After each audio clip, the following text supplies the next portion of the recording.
Thank you so much, Sonya, and thank you so much to everyone who's joined us this morning and this afternoon to learn more about the beauty of Baja California Sur.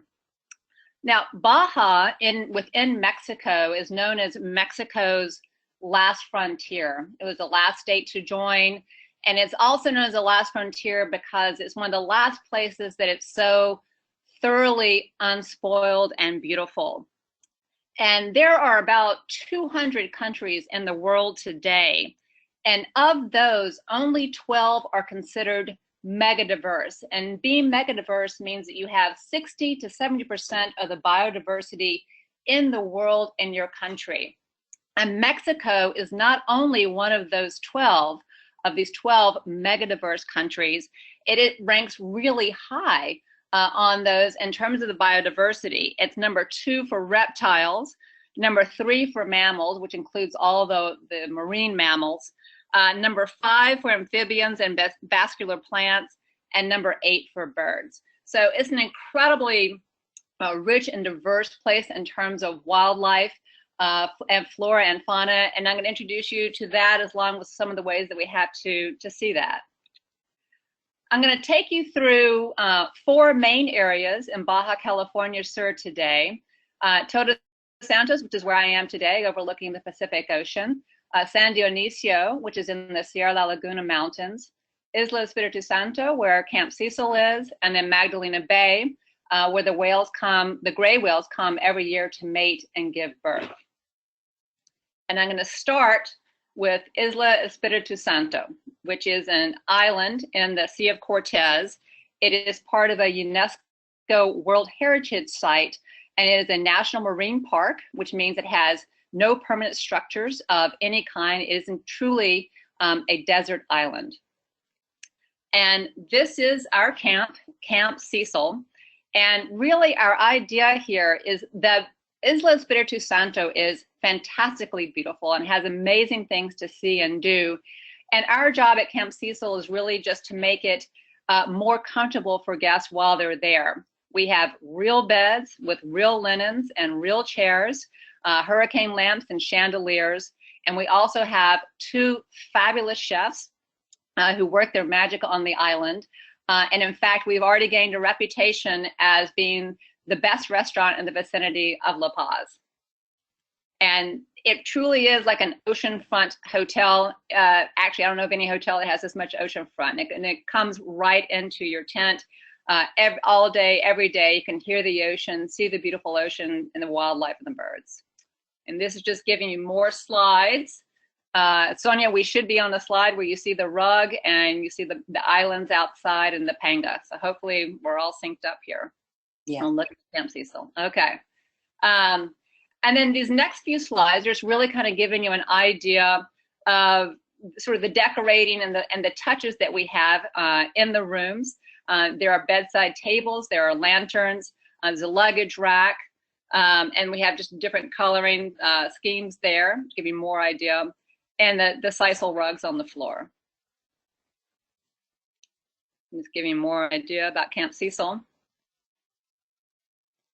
And this is Camp Cecil at night. And this is really part of any of you that have been out in the wilderness, the real joy and one of the great views being out there is just the quiet and the solitude of the stars at night.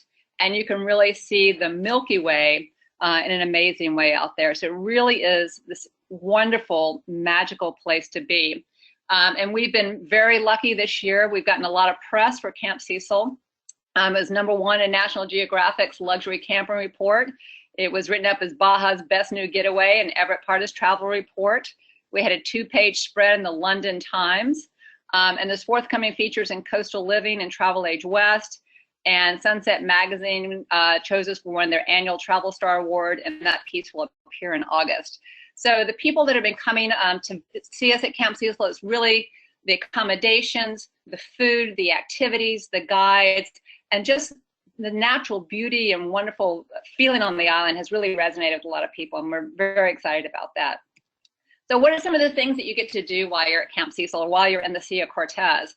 I mentioned before that that Mexico is so highly ranked in terms of, it's #3 for mammals in terms of biodiversity. And sea lions are one of the great marine mammals that are right near Espiritu Santo. They have their own little sea lion colony. Right there's a permanent sea lion colony with several hundred individuals. And as you can see from this photo, they are just incredibly playful. They will play and play and play. People always ask if they have to wear their wetsuits because the water is often warm. The answer is yes, because you want to stay in with the sea lions as long as possible, and they can always outlast you. And this photo, hopefully the photo that's showing on your screen now, is a photo of a sea lion grabbing onto a snorkeler's fin and grinning at the camera. And this is really how it ends up when you're playing with the sea lion puppies. They love interacting with the humans so much and doing all the playing, and they're so sad when you leave that they grab your flippers and try and make you stay. It's so incredibly joyful. It's hard to express. And then of course they're ham bones, and they like to pose in the light and have beautiful pictures taken of them.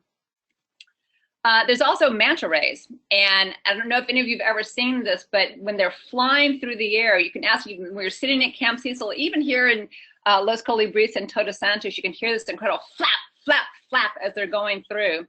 And the Manta Rays are actually, for fish, they are relatively large-brained. They have a warm brain animal, and when you interact with them in the water, they will actually do loops with you, which is not really a type of interaction that we normally expect from a fish. So it's really exciting, and they're incredibly beautiful when they're flying through the air. And this is a whale shark. And people are always asking us, is it a whale or is it a shark? It's the largest fish on the planet, which means that it is a whale of a shark.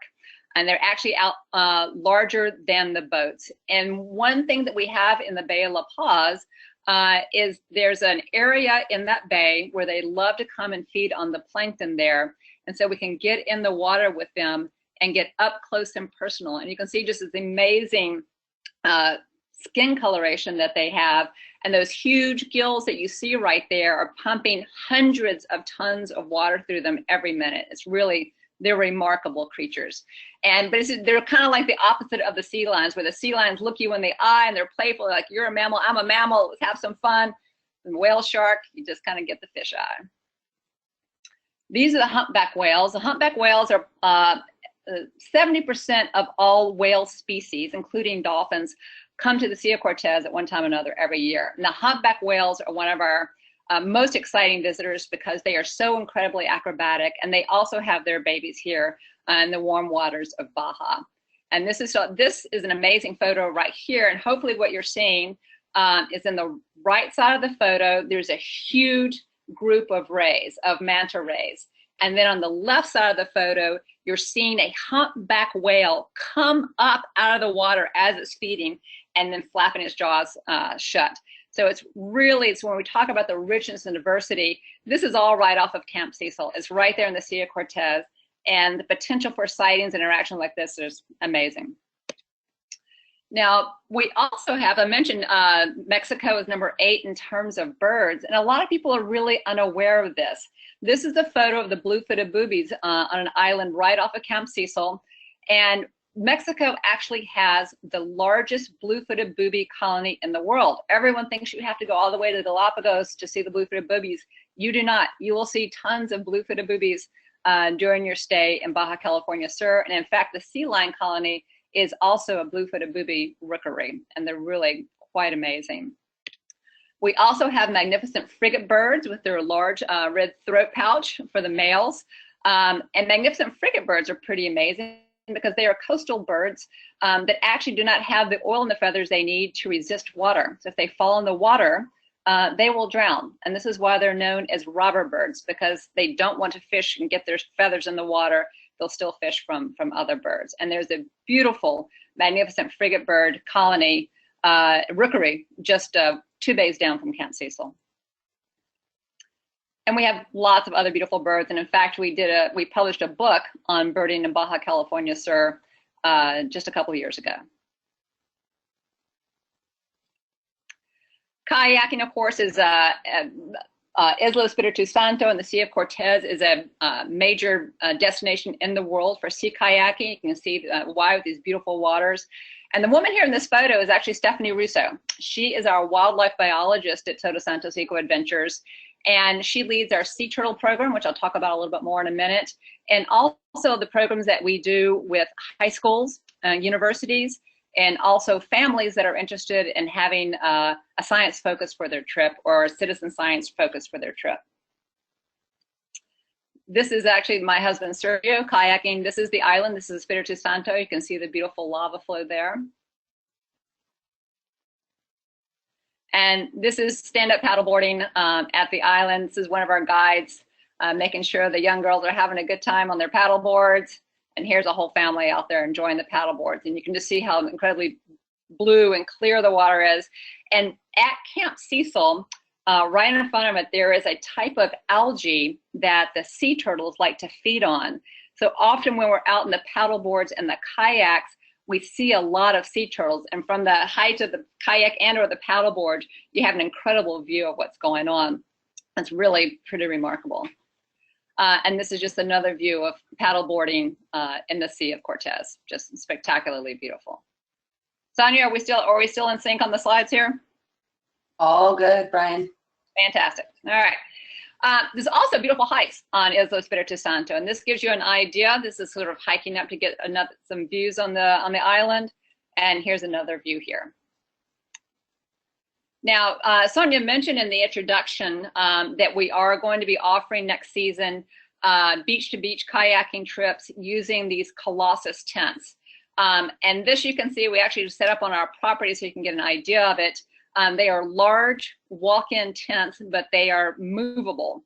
And you can see inside, we're going to have cots with sleeping bags. I promise we won't have like these kind of horrible orange pillows.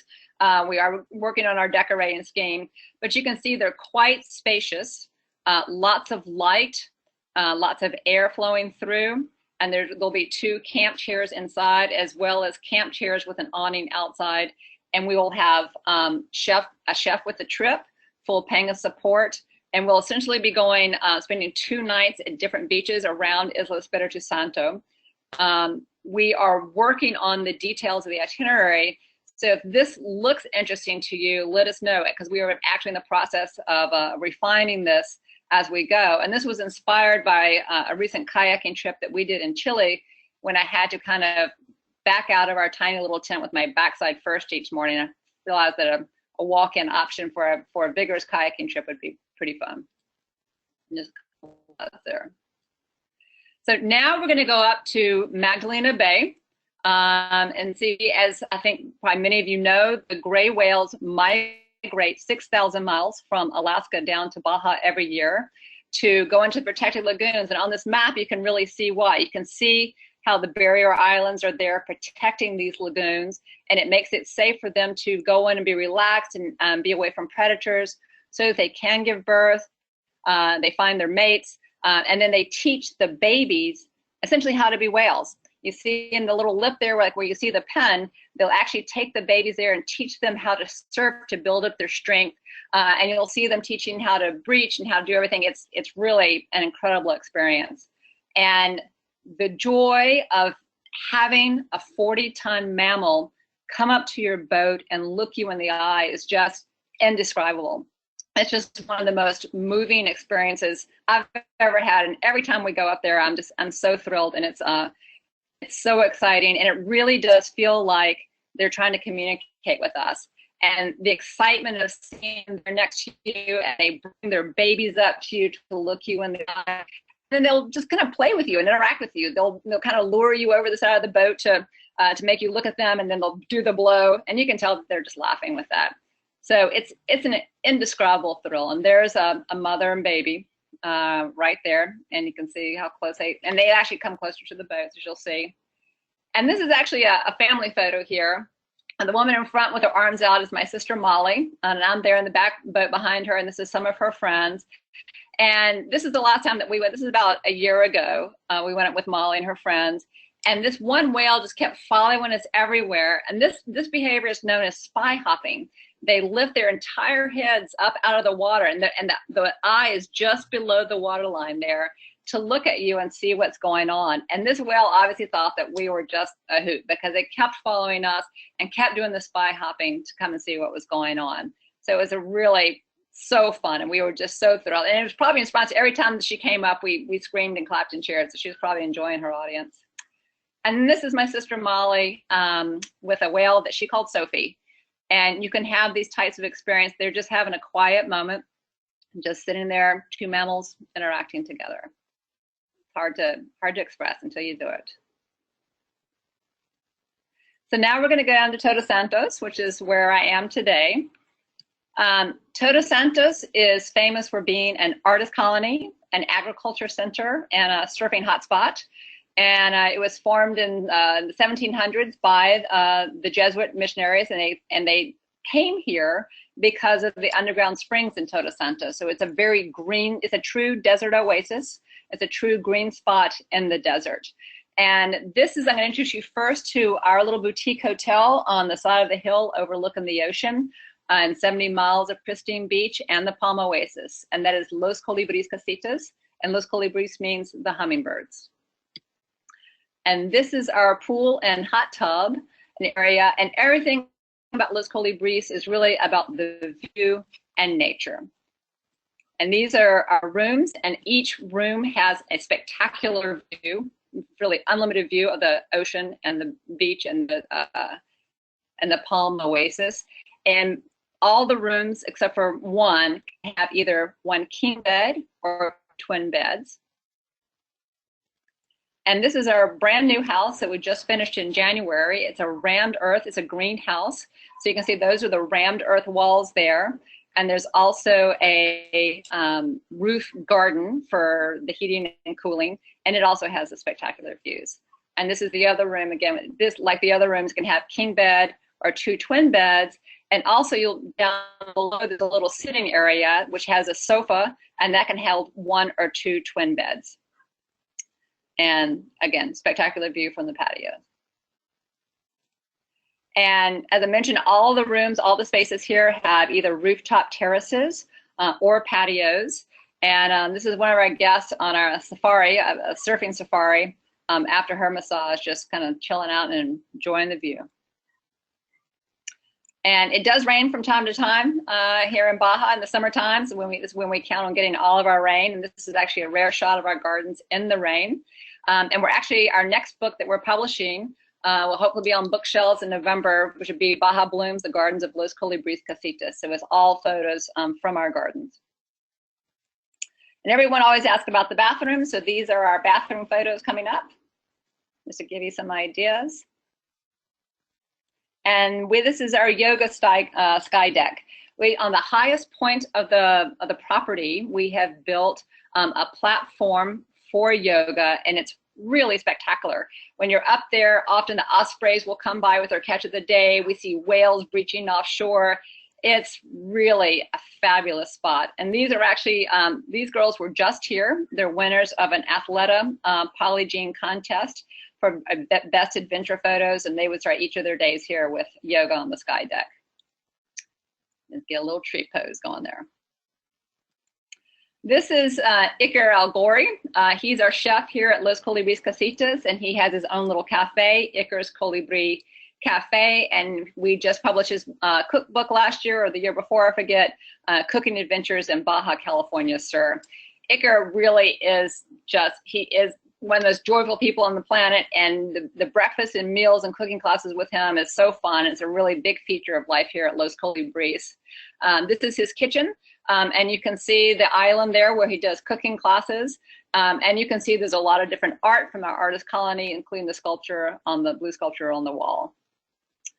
And this is the patio set up for dining, so we have both inside and outside dining. And this is Iker doing a cooking class. You can see the margaritas were already made first, and then he's teaching them how to make chiles rellenos. And this is a lot of fun. And there's often salsa. They learn how to make salsa for cooking, and there's also a lot of salsa dancing. Cooking classes tend to end a lot of dancing around here. And of course, mariachis. We have fabulous mariachis, and when we have big parties here for big groups, we love to bring the mariachis in. And this, on the inside of this photo, this slide, you can see the town of Todos Santos. The dirt road leads down, and that building that you see there is the mission. That's the original mission built by the Jesuits. And then if you follow from the sight line, you see you go out to the side of the hill, and you see the ocean. The beach at the end of the ocean, so Los Colibris is on that hill, and the beach at the end is this beach here. It's beautiful, fantastic beach. And then the mountains are behind Todos Santos. So this is the Sierra La Laguna Mountains, and I'll talk about them a little bit more. So beautiful, it's a beautiful town nestled in between the mountains and the ocean. As I mentioned before, it's an artist colony, and this is one of our sculptors, Benito.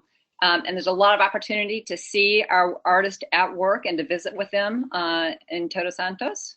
And we have the other sort of artists that we have in Todos Santos now are the chefs.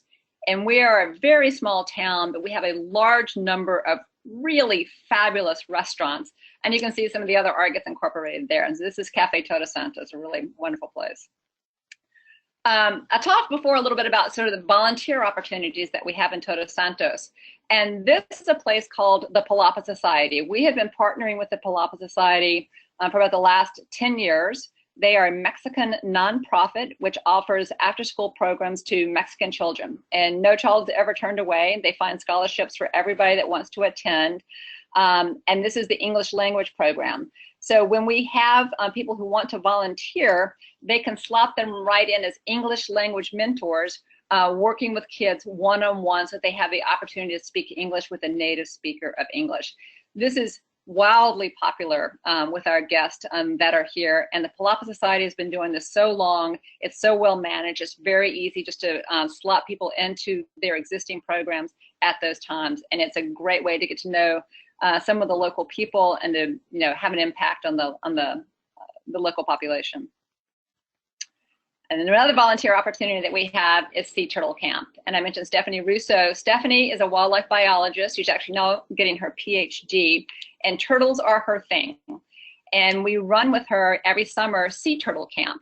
And at Sea Turtle Camp, it's an overnight deal, and we go down there and we patrol the beaches at night looking for the female turtles coming ashore to lay their eggs. They dig out their nest, they lay their eggs, they cover them up, and then they leave. And once they leave, we dig them up, relocate the eggs to protected corral. Now we choose a time of year so that we have the opportunity to see the females and relocate the nest, but also to see baby hatchlings hatch. And this photo is a baby hatchling that's coming. It hadn't quite, when we found the egg, it hadn't quite made it out of its shell. So this is Stephanie helping it come out of its shell. And this is a volunteer. Again, you can see in the bucket, you can see the remains of eggs that have already hatched. But every now and again, when we're cleaning out the nest, you find another baby turtle that hadn't quite made it out. And we help those get to the sea. And this is what it looks like when they all run for the ocean. And when they first get down on the beach, they're kind of sluggish. They're kind of, oh, I don't know what's going on. I'm a new baby turtle. And then they get the first taste of the ocean, that salt water, and they just go crazy and they just start running for the ocean. It's really an amazing thing. And in Todos Santos, I showed you before a picture of a humpback whale, and that was in the Sea of Cortez, but this is a humpback whale here off the water to Todos Santos. You can see again the Sierras in the background. And we go out with the local fishermen here in Todos Santos. We have 2 fishing cooperatives, and whale watching is something that we do with them as an alternative to fishing here. And it's really fun. We go out with them, they're low open pangas, and you can get very close to the humpback whales. And the humpbacks are so exciting because they're the most acrobatic of the whales. So you're very likely to see them breaching and fluking and so on. It's really quite exciting. And I mentioned also that Todos Santos is famous for its surfing. And we have a wonderful beach here called Los Cerritos, which is great for learning how to surf because it's a smooth, sandy bottom. And you can see here, essentially, this young girl is learning to surf kind of on the foam. It's not even really a wave, but it's a great way to kind of get your bearings and know how it goes. And as you progress, you can go out and brave different size waves, make a different point. So it's a great beach for surfers of all levels. And it's just incredibly fun. And the importance of the smooth bottom is that when you wipe out, because you will wipe out, you don't really get raked over rocks or anything. So it's a great, lovely place for learning how to surf and taking your lumps as you go. And the surf instructors, I should say, instructors always guarantee that you will get up in that first hour of instruction. And I'm here to testify. I went surfing for the first time on my 50th birthday, and I got up on my first try just doing what they said. So I'm a believer. And we also run a surf camp, a Baja surf camp for women. And I love this photo because obviously everyone's having so much fun. But essentially, it also says that anybody of any, you don't have to be in good shape. You don't have to be a super athlete to learn how to surf. Everyone can learn how to surf and have a great time doing it. And we also have horseback riding here. We have 70 miles of pristine, undeveloped beach, and it's fabulous for horseback riding. And Todos Santos is really a bastion of ranchero culture.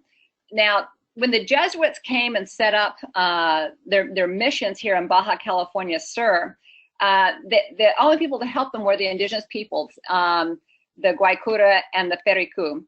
But they did not have the ranching and agricultural skills that the missionaries really needed to build the farms around the missions. So they imported people from southern Spain who had these skills. And then when the Jesuits were kicked out, these people essentially inherited those lands, and those are the rancheros that we have in Baja California Sur today. So they are completely separate from the rest of Mexican culture, which really kind of grew up under the eldest sons of royalty and so on from, or rich people from Spain, where Baja California Sur developed a very independent culture with its own values and based on sort of the values of the Jesuits. So hard work, family, and highly skilled. And so now I'm going to take you, so with that introduction, and over to San Dionisio. And San Dionisio is an area on the Sierra La Laguna Biosphere Reserve. And we do a lot of work through there with the different ranching families. And this is Chema, and this is him on his white mule, and some of the traditional leather pieces that they make there. It's a good insight into the culture here. And the hike to get through there, this is a view from El Picacho. So we have a 3-day, 2-night hike where we hike sea to sea, literally. We hike from Todos Santos over to San Dionisio. And this is part of the views. You have this incredible juxtaposition of seeing cactus at 7,000 feet along with oak and pine. And when you get up there, you have views of the Sea of Cortez and the Pacific Ocean. And there's a lot of waterfalls up there. So it's really, again, it's such a unique ecosystem within the Baja California Sur area. And it actually used to be an island off the coast of Baja 10 million years ago. So there's a high rate of endemism of plants and species there, like a rate of like 23 to 25% of the plants and the flora and fauna there are endemic to that area, meaning they only are found in that area. And this is Don Cata and Daniel, and they have a ranch in San Dionisio, and we have our Sierra Ranch Life Adventures there. And you can tell just by looking, they are really the most amazing people. Don Cata is famous as a healer, as a medicine guy in Baja, and he strongly believes in passing on his knowledge. And when we take people to stay at the ranch overnight, we do leather working workshops, candy making workshops, cheese making workshops, and these are using the skills that essentially the Spaniards brought with them 300-400 years ago. They really haven't changed how they do all this, so it's a great step back in time. And there's also a lot of fun. You can see a swimming hole here. You can still really jump off and have a great time. This is a school group that we went out there with.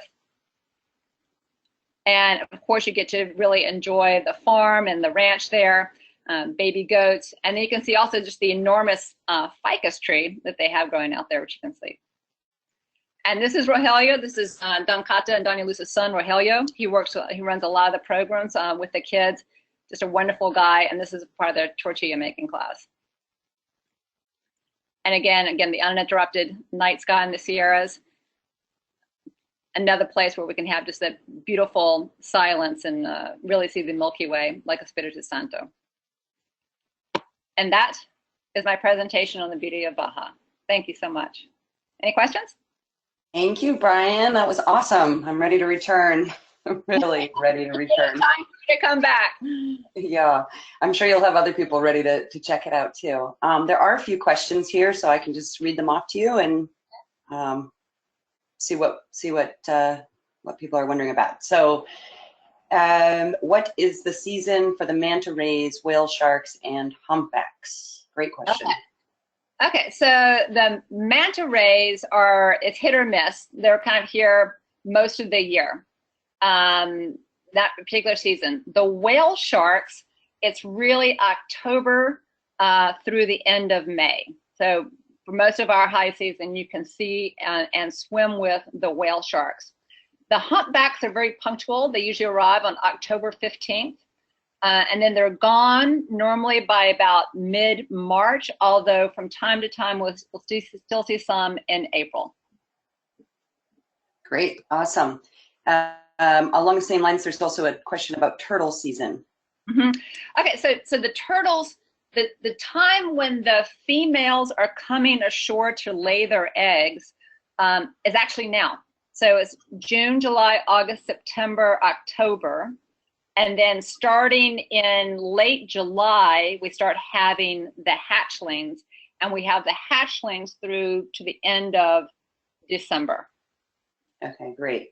So ideally then July through December, well, July through October, if you want to have the full experience of them, of doing the sea turtle camp. So we run sea turtle camp in late August and early September to the maximum opportunity to see the whole cycle, the laying of the eggs, the relocation of the eggs, and releasing the baby turtles. But even if you don't have the opportunity to see the females coming ashore and laying the eggs, releasing the sea turtle hatchlings is really very fun. I know. Sure. We have great pictures. Put those pictures of you in there, Sonya. That's all right. And how long do travelers usually stay at Camp Cecil? We have a minimum stay of 2 nights, and most people find that that's not enough. So I'd recommend to really enjoy it is 4 nights.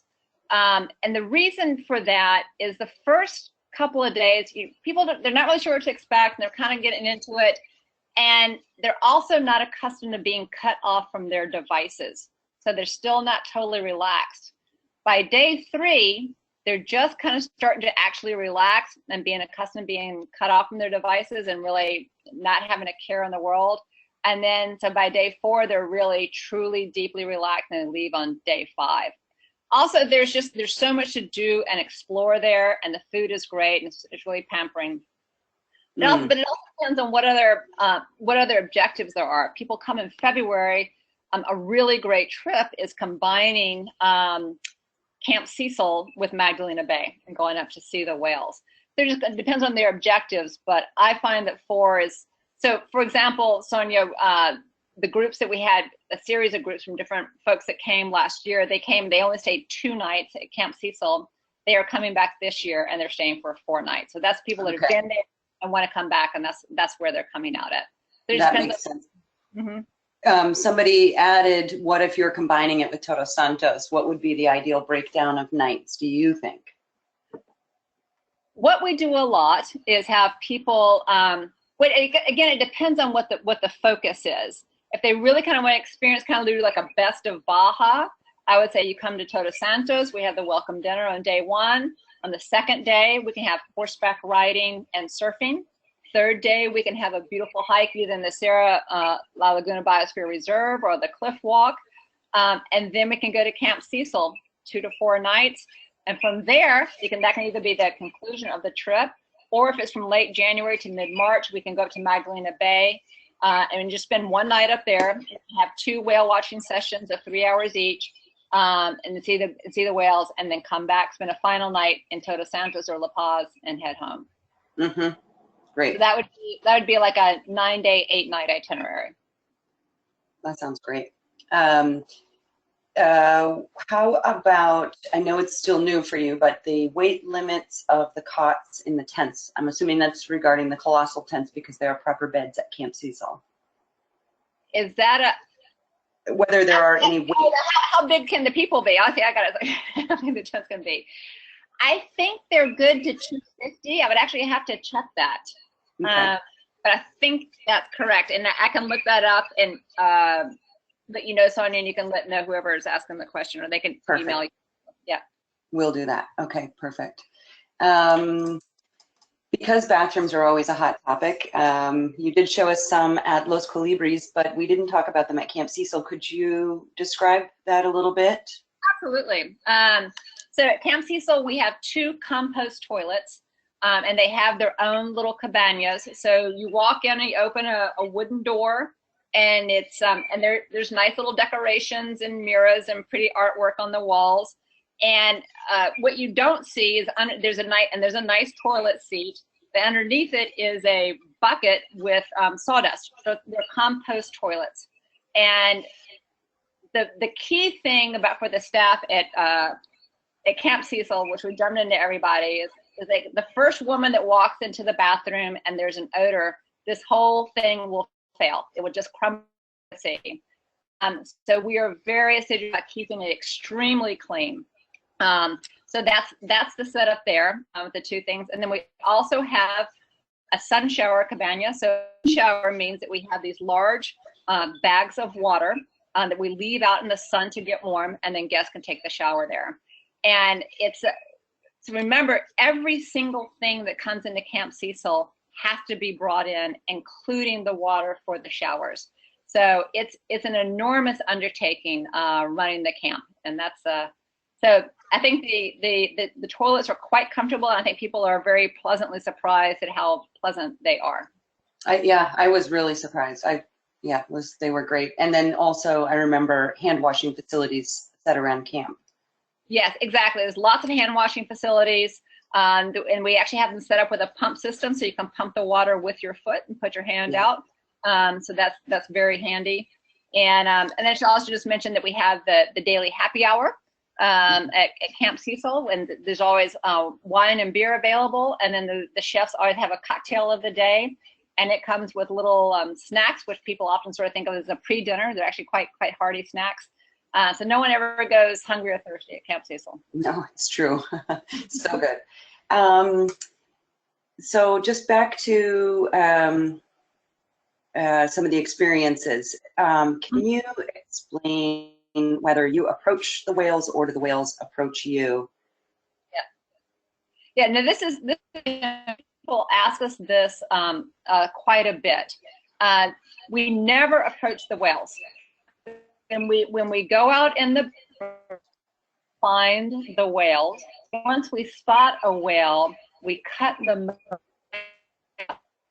There is no way that you can catch a whale or chase a whale or whatever, and you can't mammal come up to your boat unless they want to.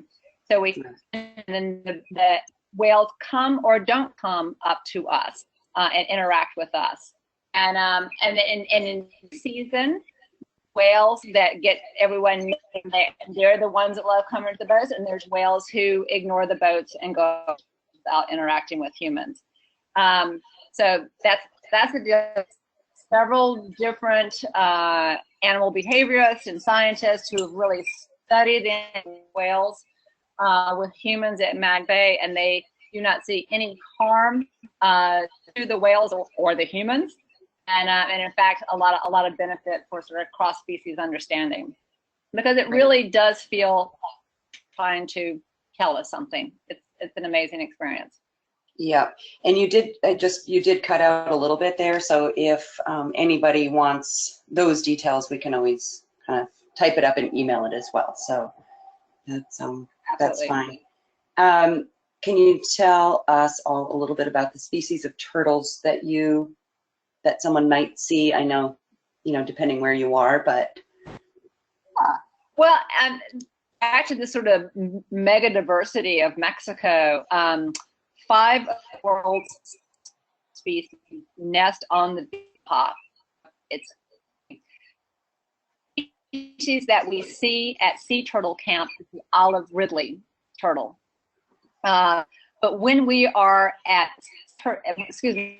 Camp Cecil, see lots of olive ridley. We may also see hawksbills, leatherbacks, and I'm sorry, I'm drawing other ones, but those are the ones that we see. Uh-oh. Am I here, Sonya? You're just back. Yeah, sorry. Yeah, it was just cutting out there. Did you miss Did you miss me to say it again? I think you said there were 5 species specifically for turtle camp. It's olive ridley, but then. Okay. Yep, I got all that. So just a few, okay. two more questions. There's questions about the rates for accommodation at Camp Cecil and Los Colibris. I know it sort of depends on what activities and whatnot are included. Do you want to speak to that at all, or follow up directly? I think it's, really, I mean, Sonya, I think really I'm always happy to talk about rates, I was going to say, but I think it's generally package. Most people just don't show up for just one or the other. So I would reach out to us, let us give itineraries for you and your clients, and then do the rating that way. That's okay. Okay. And single rates are most definitely available as well. Absolutely. Yeah. And the last question we have is what the accommodations are like at Mag Bay if somebody's adding that whale experience. Yeah. We have 2 hotels mainly, and one is in Lopez Mateos, and it's a cute little spot, but it only has, and it's our favorite one to use, but it only has 6 rooms. So if we have groups with 12 people, it's not an option. And it's cute. It's got 2 bedrooms. They have meals right there on the lagoons. It's simple but nice. If that is not an option for us, then we go to, and there's a nice hotel right on the beach there, and it's run by a really nice local, which also has a great restaurant there. For Mag Bay, to let your guests know that the accommodations are comfortable but simple and all that is available. So that if you want to go to Mag Bay and do the whales, that's what. And I have to say, Sonya, no one ever complains. The rooms they're not fancy. That's what we got. Fantastic. Good. You are cutting out quite a bit, so I might wrap this up, and we can just respond to another question just came in, but we can respond to that directly. But welcome anybody that has any other questions, whether they're listening to this real time or or later on through the recording, to reach out to myself or Bryan so we can help. And thank you so much for your time, Bryan. I really appreciate it. That was great. Oh, well, to everyone who tuned in, I'm here for any questions you may have. Please let me know, and we hope to see you in Baja soon. All right. Thank you. Bye. Bye-bye. Okay, I stopped